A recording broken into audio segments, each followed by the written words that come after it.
Se acaba de publicar el libro Comunicación y Cultura en Dictadura y Transición, Prácticas y Conceptualizaciones, y estamos en comunicación con Eva Margiolakis. Ella es coautora del libro junto a María Cecilia Palacios y Rodolfo Gómez. Esta publicación trae una perspectiva necesaria, ¿no? La pregunta quizás de cómo funcionaron la comunicación y la cultura durante la dictadura y también durante esa transición a la democracia. Hola Eva, te saluda Emilia Alegre de la Tribu. ¿Cómo estás? Hola Emilia, gracias por comunicarte. Por favor. Bueno, te cuento un poco del libro. Dale, por favor. Que bien presentabas, pero que también permite trazar preguntas y pensar un poco en las reverberaciones en el presente, es decir, sí, nos permite interrogarnos también sobre el presente, tomando un periodo que tuvo que ver con la dictadura, con la última dictadura cívico-militar argentina, con la transición, es decir, con los primeros años también de la posdictadura, mirando ahí producciones simbólicas, culturales, mirando la comunicación, los medios de comunicación, pensando cómo hay un entramado de prácticas que tal vez fueron disímiles, variadas, pero que a su vez también tienen algo que las hilvana, ¿no? Que tiene que ver con pensar en lo que ocurrió en dictadura, contrariamente a ciertas lecturas, a ciertas miradas que plantean que la cultura y la comunicación o que durante la dictadura hubo o un silenciamiento o un apagón cultural, hubo un montón de prácticas que justamente lo que permitieron fue justamente hablar de un dinamismo de la cultura, es decir, que además de los mecanismos de disciplinamiento y coerción, por un lado la dictadura generó también otra serie de dispositivos que tendieron a generar adhesiones, consensos por parte de la población. Y por otro lado también una serie de prácticas que surgieron también en los márgenes, en forma oposicional o contracultural, que también el libro las rescata. Y rescata no solo esas prácticas como producto de un trabajo colectivo de investigación, esto es importante decirlo, sino también esos marcos conceptuales, esas teorías que ayudaron a pensar esas prácticas. Uno podría decir que en dictadura el régimen también pensó en generar condiciones de adhesión, de acompañamiento por parte de la población, y para eso pensó primero en estudiar la población con algunas técnicas empíricas de estudios de la sociología, con encuestas. Mirá qué actualidad tiene hoy también eso, ¿no? O sea, fue uno de los, perdón Eva, pero vos justamente mencionabas estas formas, ¿no? Estas metodologías de medición, que obviamente hoy ya son moneda corriente, pero tuvo su inicio, o por ejemplo, podríamos decir más su ímpetu total en ese momento, en los 70? Fueron recuperadas, esa tradición de alguna manera fue recuperada, o se hacían una serie de encuestas. Uh-huh. Muchas están disponibles en archivos, y esas encuestas permitían conocer de la población y orientar de alguna manera las adhesiones de la población al régimen, ¿no? Claro. Es decir, generar ciertas condiciones de adhesión. Claro. Y entonces el libro tiene esto que es muy interesante, que es un libro colectivo que recupera distintas voces, que recupera distintos trabajos de investigación, y que se puede dividir en dos partes, una más vinculada con las prácticas, con los objetos, con los medios de comunicación, con el rol de ciertos periodistas, con el rol del periodismo, con prácticas que van a políticas culturales vinculadas con el ocio, políticas culturales vinculadas con la memoria, las revistas culturales que adhirieron al régimen, así como un conjunto de otras revistas culturales que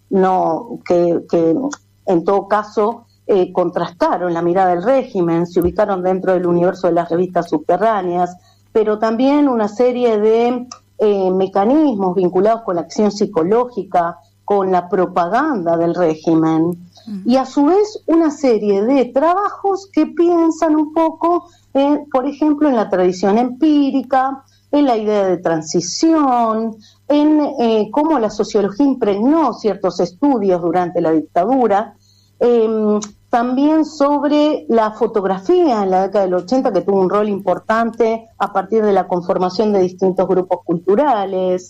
Hay algo que me llamó mucho la atención, Eva, que agregan un artículo, o varios artículos en realidad, que vincula a políticas turísticas, ¿no? Eso me llamó mucho la atención porque no había leído nada sobre la dictadura y las políticas turísticas. Bueno, eso es muy interesante. Sí. Justamente ahí, para comentarte puntualmente, Cecilia Palacios lo que hace es trabajar cómo las políticas del ocio y del turismo también implican generar condiciones de adhesión al régimen. Es decir, por ejemplo, cuando fue el Mundial 78, ver ahí cómo un manual o una guía turística permitía orientar a los turistas por dónde, qué lugares recorrer por Buenos Aires, ¿no? Bueno, todo eso implica políticas de generación de consensos y adhesiones. Claro. Muy interesante. Quiero decir además que el libro es un proyecto, surge como iniciativa, un proyecto UBASIT de la Universidad de Buenos Aires. Pensá que en este momento nuestros proyectos tienen un financiamiento muy humilde, podríamos decir, muy magro, pero así todo pudimos llevar adelante este trabajo que es parte de esta reflexión del grupo UBASIT, que también está vinculado y es parte de otras reflexiones en el marco del grupo Arte, Cultura y Política en la Argentina Reciente, que coordinan Ana Longoni y Cora Gamarnik. A su vez hay invitamos a profesores de la carrera de comunicación de la UBA porque nos parecía que ellos podían iluminarnos para pensar cómo estas prácticas también implicaron condiciones de legibilidad, poder entenderlas desde ciertas teorías. Te quiero mencionar quiénes son los autores. Por favor, entonces. Sí, por favor. Por un lado con Alicia Dios, que es una compañera que partió hace poco. Trabajamos la revista cultural Pájaro de Fuego, que fue una revista que si bien se planteó como una serie de paradigmas modernizadores, recuperó experiencias artísticas experimentales, a su vez también sus editoriales, los editoriales estaban, eran voces de funcionarios y declaraciones cercanas al régimen. Por otro lado, Alicia Entel, que analiza las teorías de la comunicación en transición en la década del 80, las teorías de la recepción. Carlos Gassman, que también, ambos profesores de la Universidad de Buenos Aires, Alicia Entel, profesora emérita ahora, Carlos Gassman, titular de una de las materias, sobre investigación en comunicación, que trabaja las teorías empíricas, Edgardo Pigoli, que trabaja el cine en transición. En mi caso también trabajé las revistas subterráneas durante la dictadura y el rol que ellas tuvieron como un conjunto de voces que de alguna manera disputaron en algún sentido este consenso, ¿no? Sí. Establecido por el régimen. Por otro lado, Julián Mónaco, que estudia justamente una genealogía sobre una incipiente ciencia de la comunicación a principios del siglo XX que permite justamente pensar en las primeras investigaciones sobre el público. Laura Schenker, que trabaja el rol de periodistas y el rol de la Dirección General de Prensa y Difusión, es decir, por ejemplo, para desacreditar las denuncias por violaciones a los derechos humanos que se hacían desde el exilio. Manuela Carricaberri, que junto a Cecilia Palacios trabajan también políticas de la memoria en posdictadura, es decir, sitios de memoria, de qué forma se recupera esa memoria de la dictadura. Por otro lado, Norberto Cambiaso, otro docente histórico de Ciencias de la Comunicación de la UBA, que trabaja cuestiones vinculadas justamente con la Mass Communication Research, la investigación en comunicación de masas. Ricardo Terriles, que también trabaja en esa línea junto a Carlos Gassman, cuestiones vinculadas con esta tradición empírica, que de alguna manera nos preguntábamos por esa conexión, ¿no? Con lo que fueron esas investigaciones y esos sondeos de opinión que tuvieron lugar en la dictadura. Rodolfo Gómez, que también recupera la tradición empírica y estudia, autores como Lázaro, Feltos, aquellos que estudiaron cuestiones vinculadas con la opinión pública, ¿no? Sí.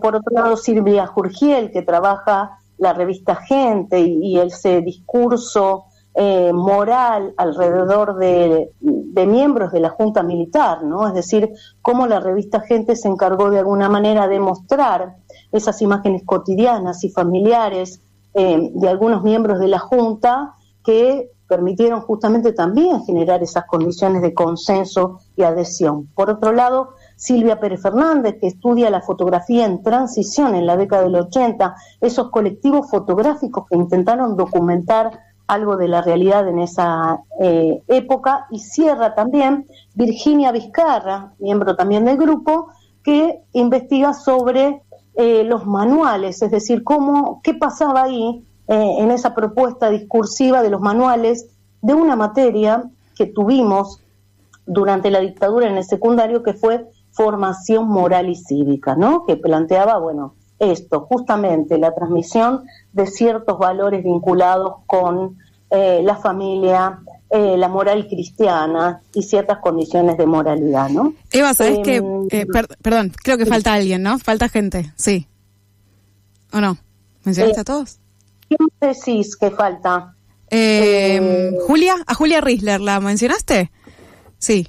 La pasada Julia, y es vastísimo su trabajo, y es lo que está aquí presente, que es su trabajo sobre acción psicológica en la dictadura, justamente pensar cómo la dictadura estudió la opinión pública, la población, y a partir de ahí generó una serie de propagandas orientadas a generar esas condiciones, y desde ahí analiza sobre todo la propaganda en medios gráficos que tuvo lugar en medios en realidad empresariales, ¿no? En medios de comunicación privados, pero con esta idea de transmitir esos valores que la dictadura, que el régimen militar quería transmitir, ¿no? Vinculados con cierta moral cristiana, con la idea de la paz, y comprendiendo a un enemigo que era el enemigo subversivo, ¿no? Y desde ahí Julia analiza la acción psicológica a través de esos mecanismos de propaganda presentes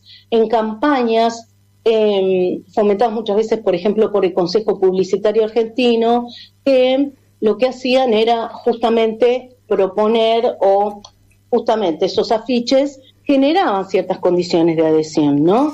No sé si vos tenés a mano el libro, pero muchas de estas cosas aparecen. Sí. Hay muchas imágenes también para analizar, como que tienen un fuerte valor documental, desde propagandas en medios gráficos, hasta tapas de revistas, hasta cuadros que nos animamos a armar para pensar en estos saberes comunicacionales que estudiaron la población justamente como un objeto de análisis y de estudio. ¿Sabes qué? Me quedé pensando, Eva, mientras un poco veía, la cantidad de autores y autoras que hay en el libro, en cómo fue la decisión de ese mapeo, ¿no? De cómo convocar a estos intelectuales, a estos profesionales de la comunicación en general, y sobre todo cómo lo pensaron ustedes, ¿no? Pienso en el equipo coautoral, digamos, de este libro, cómo pensaron ese recorrido. Sí, diríamos, el libro es un gran coro, sí, de voces que van pintando, que van esbozando ese mapa de prácticas y de formas de mirarlas, de formas de comprenderlas, y surgió un poco como iniciativa de grupo de nuestros temas de investigación, pero a su vez se complementó tan profundamente con, por ejemplo, las voces de docentes de comunicación o de gente que investiga sobre cuestiones vinculadas con los marcos conceptuales, con teorías empíricas, y muchas de ellas surgieron de discusiones de encuentros donde poníamos en común algunos textos, algunos autores, e invitamos a Carlos Gassman, a Ricardo Terriles, a Silvia Pérez Fernández, también invitamos a Edgardo Pigoli, también estuvo Julián Mónaco, también Norberto Cambiaso, y entonces permitieron justamente componer este abanico de variadas miradas, pero que sin embargo tienen muchos elementos en común y que ayudan a pensar justamente en la dictadura, no en términos de que solo la dictadura silenció, sino que nos permiten pensar en la productividad del poder, en la productividad de prácticas de resistencia, en la dinámica y en la efervescencia cultural en esos años, en cómo una serie de prácticas no solo tendieron por parte del régimen a reprimir, ¿no? Sí. Que implicó obviamente la desaparición forzada, la persecución, la censura, pero a su vez otro conjunto de prácticas que se propusieron generar condiciones de adhesión, prácticas de propaganda o vinculadas con adherir, con proponer discursos que adhirieran al régimen, y a su vez también en otra zona una serie de prácticas que disputaron en algún sentido por su propuesta, por la conformación de grupos colectivos, porque eran revistas con una propuesta alternativa u oposicional al régimen y que por lo tanto también estuvieron ahí presentes durante la dictadura y la transición. Y lo otro interesante del libro, o preguntas, ¿no? Porque el libro se propone hacer un mapeo, pero a su vez seguir trazando, proponiendo preguntas, y esas preguntas tienen que ver con el hoy. Es decir, si pensamos lo que describe el libro es pensar en lo simbólico, es decir, en el lugar importante y estratégico otorgado a lo simbólico, tanto por actores o por agentes vinculados al régimen, como por aquellos actores privados que acompañaron al régimen, como por grupos culturales, disidentes o contraculturales. En todos hay un lugar estratégico asignado a lo cultural, a lo simbólico, a lo comunicacional muy fuerte, ¿no? También podemos pensar desde el punto de vista económico, social, que también la dictadura implicó, miren cuánto nos dice hoy en el presente, una redistribución regresiva del ingreso, un deterioro también del lazo social, un proceso de fragmentación, una ruptura de ciertos espacios de socialización, pero también implicó una serie de resistencias, podríamos decir, moleculares. La dictadura implicó esos mecanismos importantes que estudia Julia sobre la acción psicológica, ¿no? Que tendieron justamente a generar adhesiones. Hoy se habla de batalla cultural. Estaba pensando en eso, terrible, sí. Y justamente uno puede encontrar ahí ciertas huellas también. Sí. Es decir, esas preguntas que nos hacemos por la dictadura, la transición, la posdictadura, también nos hablan mucho respecto del presente. Sí. También nos hicimos preguntas por el rol del periodismo, es decir, por todo lo que implicó la dictadura en cuanto a un despliegue de mecanismos de persecución, de disciplinamiento de los cuerpos, que a su vez también implicó esos modos de disciplinamiento tuvieron como eje clave la propaganda y generar un montón de mecanismos también desde el turismo, desde el ocio, desde el tiempo libre, generar una serie de condiciones de apoyo, podríamos decir, o de acompañamiento a esas políticas, pero también en dictadura existieron una serie de prácticas que disputaron en algún sentido ese poder militar, ¿no? Eva, bueno, ¿dónde podemos encontrar el libro? Porque el libro ahora se puede... también hay que decir que hay un editor, que es un editor independiente, que nos editó, así que un gran agradecimiento a Tren en Movimiento Ediciones, que también es un editor con gran sensibilidad para mirar estas cosas, para acompañar estos proyectos. Se puede encontrar en la tienda de Tren en Movimiento, pero también en librerías como Gambito de Alfil, ahí cerca de la Facultad de Filosofía y Letras, y también en la librería Hernández, por ejemplo. Bien. Y si no, también a través directamente de Tren en Movimiento. Vamos a hacer una presentación del libro, que también es un lujo total. Va a ser el 11 de diciembre en la Casa de las Madres, ahí en la Exesma, Libertador 8151. Lo interesante también es hacerlo en ese lugar que es muy significativo para nosotros. Es un lugar que la Exesma ha sido vaciada últimamente, entonces creo que es súper importante que contemos con ese espacio, que lo están sosteniendo con mucho esfuerzo, con mucha dedicación, y ahí va a tener lugar en un lugar muy lindo, en el primer piso, la presentación del libro. Lo van a presentar Alicia Entel, que les decía, fue profesora de comunicación, profesora emérita de la UBA, dirige la Fundación Walter Benjamin. Carlos Gassman, que es un docente de la carrera de Ciencias de la Comunicación, investigador en comunicación, también fue docente en la Universidad de La Plata, en la Universidad de Quilmes. Actualmente dicta la investigación en comunicación en la Facultad de Ciencias Sociales de la UBA. Y Ana Longoni, que también fue una de las creadoras del Grupo de Arte, Cultura y Política en la Argentina reciente, junto a Cora Gamarnik, que también nuestro grupo surge de ese grupo, de esos encuentros, de esos proyectos colectivos. Eso también es importante. Cada trabajo de investigación se nutre de ese trabajo colectivo, de esas reflexiones colectivas, de esas preguntas colectivas. Y en el caso de Ana Longoni, podríamos decir que además es escritora, es investigadora del CONICET, es docente también de la Universidad de Buenos Aires, así que se va a dar un lindo diálogo ahí a partir del libro y de pensar las preguntas que trae el libro y también pensarnos hoy en el presente y las preguntas que pueden seguir presentes o que se disparan a partir del libro, ¿no? O sea Así que entonces el jueves 11 de diciembre la presentación de este libro, Comunicación y Cultura en Dictadura y Transición, y obviamente está disponible, como bien decía Eva, en Tren en Movimiento, en la web, lo pueden comprar también por ahí y en librerías. Eva, nos estamos quedando sin tiempo, pero te agradezco muchísimo esta conversación. 18, nada más quería decir. ¿Cómo? Gracias. Que es a las 18 horas la presentación, va a haber un brindis después. Espectacular. Gracias. Un abrazo muy grande, Eva.